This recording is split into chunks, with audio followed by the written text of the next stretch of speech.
What if I told you that Colossal Order may or may not have, intentionally or unintentionally, routinely leaked or revealed certain things they have yet to speak on, which may or may not have exposed gameplay mechanics early, possibly by accident or possibly on purpose?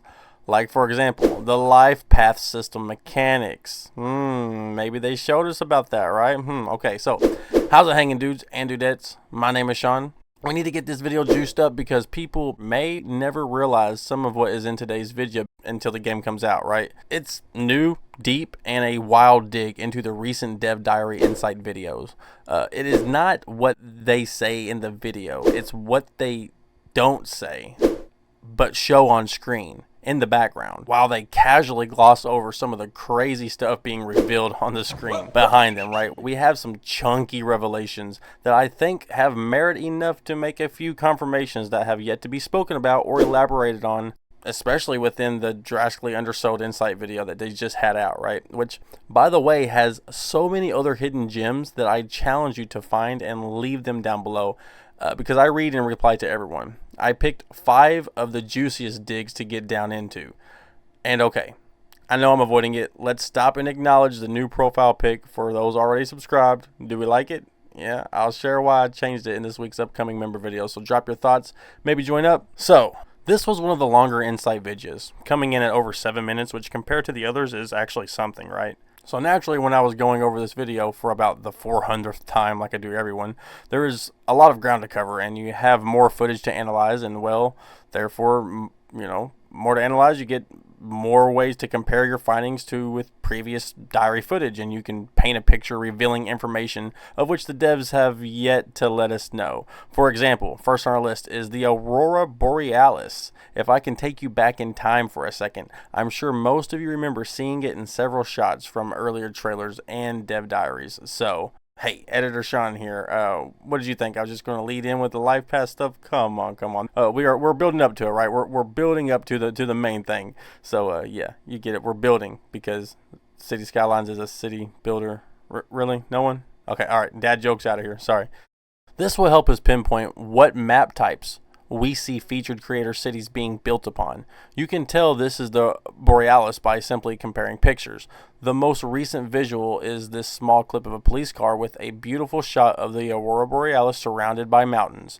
Everyone knows that you can only see this atmospheric wonder in the very cold northernmost located biomes. There is no way they will tout the claim that this is the most realistic city builder and then allow the Borealis to be visible from San Fran map. And if we was to consult the Geophysical Institute, you will see that on the rarest occasions, due to solar storms, the furthest south you can see the northern lights is the northernmost part of Indiana.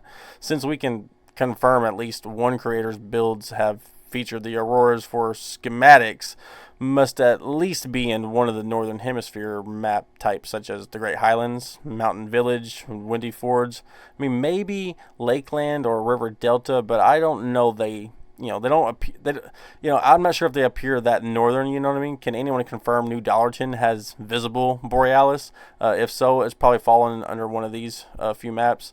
Greater Highlands is shown to be at least have -3 degrees Celsius and at worst -30. And for the Americans in the back, that's 26 degrees and at worst -22 degrees Fahrenheit. Yeah, that's cold. If the featured cities are on this map, then they have to be shown during summer, but at least we can see what it looks like. And, our base hemisphere assumptions for other maps based on that, I don't know, but at least we don't need the devs to, at least narrow down some of these maps. You just look at, the way these maps look, and if the map is that cold and the other little map icons look similar to that, that's probably going to be another, a similar hemisphere. So moving right up the ladder of interest is the terrain mechanic. They haven't really mentioned it, but very plainly and completely, it has been utterly overhauled. it conforms so much tighter and maybe is even less forgiving. I mean, look at how this building just carves out a sheer cliff face with like no slope in sight. It doesn't look horrible, but this is, for a reason, I do think. It's less malleable because it will conform way more uniformly, and that's a bonus. It just doesn't seem like it once you just place a building like this. I thought that the terrain was rough and, just thrown in as a distraction from, for the Steam discussion page haters to have something to be mad about, right? It turns out, if I'm not wrong, and I don't think I am, that this more tightly conforming terrain is designed this way to create exact shapes that conform to the snapping of, say, like this quay right here. I came across this, and though, that is obviously why the terrain is less forgiving. So, when I came across that, I was like, that there might be something to that. You are able to maybe just brush out some land like you traditionally would, and while hand making a harbor like in CS1, but this time you don't have to be so exact. You can plop your quays, and if you snap them into a square, the terrain will tightly conform to the node placement of the quay and adhere to it. So there is no more micro terrain shifting that you need to do, right? And you have to get it perfect and then draw like a square road like in CS1. I think the quays will just form your harbors for you. I first thought the harbors were like prefabs of some sort, but then I saw this tennis court right here. Maybe it was just plop there, which means that likely it's a custom waterfront, and then it all clicked for me, But Shawn, what about the building still making the horrible looking cliff? That's so annoying. Look, I can hear you typing. Look, this still keeps in line with the realism. You would have to level off terrain in real life for a suitable build location. And if you don't do it yourself, the company who is building on that location will remove only what they have to save on cost. If the terrain isn't landscaped, that's the city's problem, not the corporation's. They manipulate their own land that they own, that they've bought, or that they rent, they lease. This, and they only do it for the size of the building's lot, because otherwise it would cost them money. Some buildings may need to have good landscaping, and maybe they will have good landscaping within their lot. But as far as everything that they don't own, they're not going to touch. That is on you to do. So if you don't level out your land before you place a building like that, those sheer cliffs are your fault, not the game's fault. Okay, so the third and fourth one are going to be kind of quick, so let's get the third one out of the way.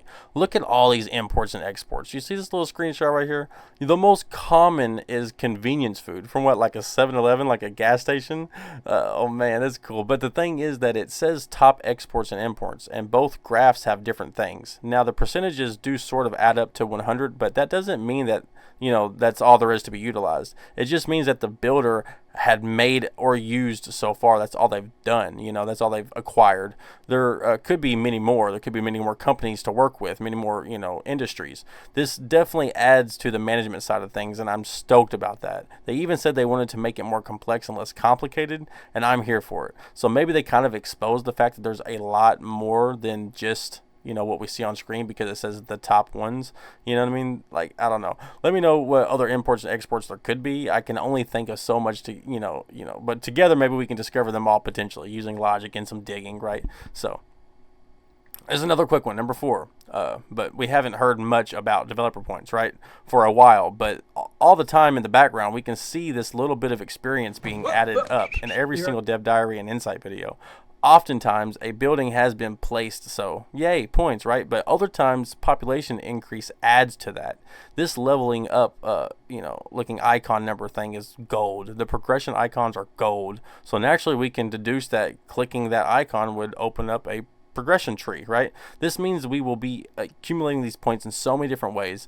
I can't wait for somebody to min-max this and potentially, maybe even find a way to do it before the game comes out, or somebody who's already been playing the game looking at you, Biffy boy. Okay, so the title of the video, we have arrived. The grand dig site of this video is the LIFEPATH mechanics. Have they been potentially leaked, revealed? So look, I think we have been misled. Early on, they showed us a shot of an apartment building that had inhabitants, and you could see all their family details. We know life paths will be a thing, so naturally you could guess, well, yes, we can see everyone, right? And they're probably connected, but that's all there is to it. I still have little to go on, but an achievement and, some whisperings here and there. I know there is a dev diary about it, so they try to not be so loose-lipped, but are there hints on screen, something that they're just not alluding to, that is happening on screen that points to that. It's just not confirmed yet. And the most logical thing, I'll show you. I think there is. So you remember this car crash, right? Look at this icon that pops up automatically. It's not like it was a little bitty icon that you had to click to see. It seems to be documenting that, you know, a car wreck has happened and registering that the driver, Brooke Montoya, was in her privately owned car by the Montoya family, confirming it's their personal vehicle and not a company car, which is a nice detail, was commuting to a specific location of 23 Sheffield Lane and was in a car accident.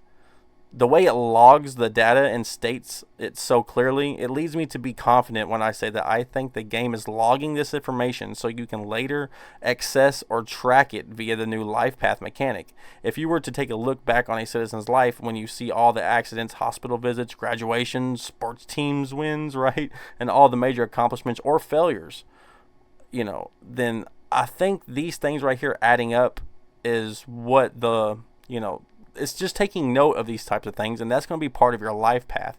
It might even be like a life tree. You can open up and see all of the different things that each sim has done, and you can follow maybe the Montoya family down the generations for years and years to come, right?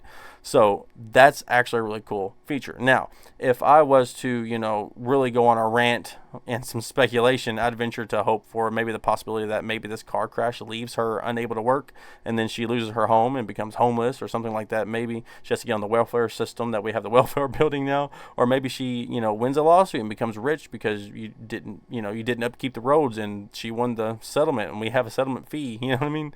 You know, I don't know.